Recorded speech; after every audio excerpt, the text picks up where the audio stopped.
One of the largest COVID vaccine studies in the world has been put on hold after one of the participants has suffered from severe adverse reactions. We're going to break down exactly what happened to that participant. Plus, we're taking a look at Sweden. Remember, the country that the whole world has laughed at for having no economic lockdowns, no social distancing, and not requiring mandatory face masks. And now Sweden has passed another major milestone, actually falling below the United States in terms of number of COVID deaths per 1 million people.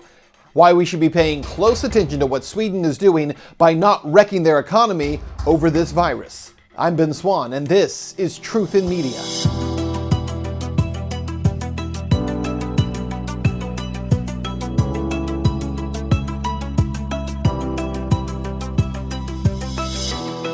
Hey there, guys, and welcome to the program. We begin today with some breaking news. AstraZeneca, the major pharmaceutical company conducting one of the largest COVID-19 vaccine studies, has had to pause that study because one of the participants suffered from severe adverse reactions. Before we get to that, I want to give a shout out to our sponsor for this episode, ise.media, our new free speech platform that we have created to push back against tech censorship and the deplatforming of so many content creators and truth tellers across the internet. I don't have to explain to you what's happening. You see it happening every single day. And the great news here is that you can be part of the equity crowdfund to help launch this site. Become an actual investor in the company and own a piece of a free speech network that is not just for the people, but brought by the people. Now, this adverse reaction happened to a participant in the UK part of the study. And again, this is a large study being conducted by AstraZeneca. The nature of the adverse reaction and when it happened were not immediately known, though the participant is expected to recover, according to an individual familiar with the matter. The spokesperson described the pause as a routine action which has to happen whenever there is a potentially unexplained illness in one of the trials while it is investigated, ensuring that we maintain the integrity of the trials, end quote.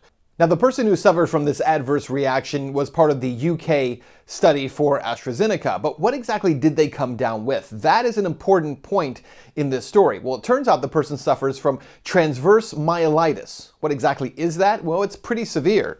Transverse myelitis is an inflammation on both sides of one section of the spinal cord. This neurological disorder often damages the insulating material covering nerve cell fibers.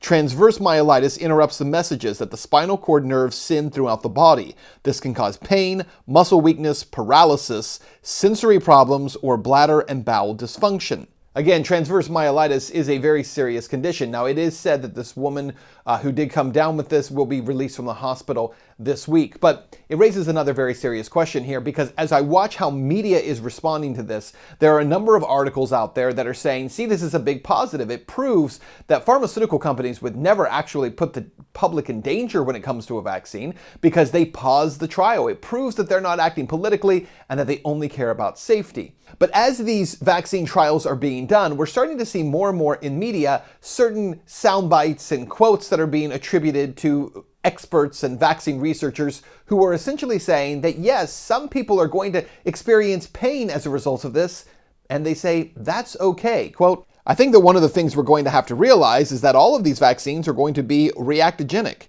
They're all going to be associated with reactions, said Catherine Edwards, scientific director of the Vanderbilt Vaccine Research Program in Nashville, Tennessee.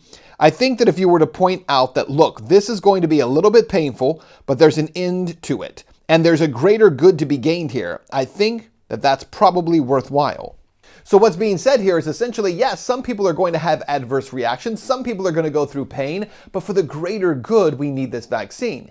But the question is, do we? Sweden, I've been talking to you about their experiment for months. Sweden is the one country in the world that really took a vastly different approach to COVID-19 than really any other nation. And they were heavily criticized for it, really condemned for doing it, saying that they were conducting a dangerous experiment with their own people. What was that experiment? Well, essentially, what Sweden did was they said no forced lockdowns, no mandatory shutdowns of the economy, no mandatory face masks will be required. And without vaccines, Sweden has attempted to reach herd immunity, allowing COVID-19 to run through the population, asking people to keep their distance and protect themselves, but not using government power to do so. And ultimately, as a result of that, over the past few months, we have seen an absolutely staggering result. Month upon month upon month, Sweden's sick rate and death rate from COVID has plummeted. In fact, Sweden just passed an incredible new milestone. They have now fallen below Italy and the United States in terms of the number of deaths per 1 million people.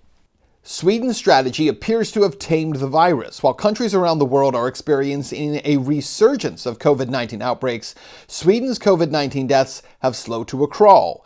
As a result, many nations are catching up to Sweden in per capita deaths, and some are passing it. Italy recently popped back ahead of Sweden. Chile passed the Swedes next. Then came Brazil, which passed Sweden in per capita deaths on Wednesday. Finally, on Thursday, the United States joined the group. The United States currently has 590 COVID-19 deaths per million compared to Sweden's 578 per million, according to the global statistics website Worldometers.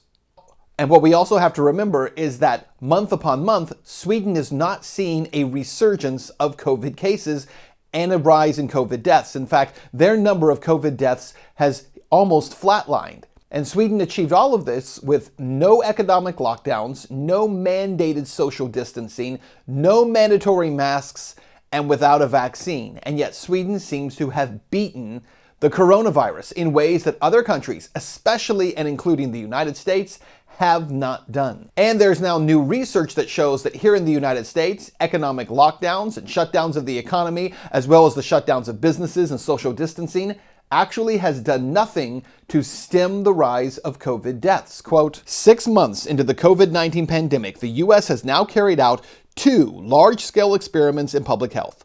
First in March and April, the lockdown of the economy to arrest the spread of the virus, and second, since mid-April, the reopening of the economy. The results are in. Counterintuitive though it may be, statistical analysis shows that locking down the economy didn't contain the disease's spread, and reopening it didn't unleash a second wave of infections. Considering that lockdowns are economically costly and create well-documented long-term public health consequences beyond COVID, imposing them appears to have been a large policy error. But now evidence proves that lockdowns were an expensive treatment with serious side effects and no benefit to society. And as we watch the fall season now arriving, we're hearing that students will still not be allowed to go back to school. Many states, including New York, are saying that this is the new normal, that students will have to distance learn over the internet.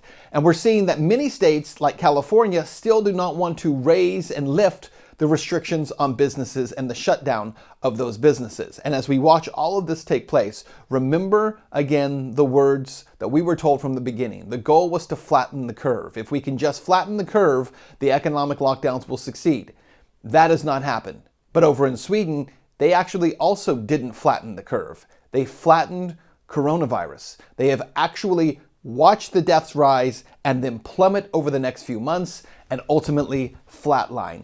That is what we should have been going for here. The question is, after watching all that Sweden has accomplished without these lockdowns, without vaccines, and without mandatory masks, the question has to be asked, why are we still waiting to adopt this strategy?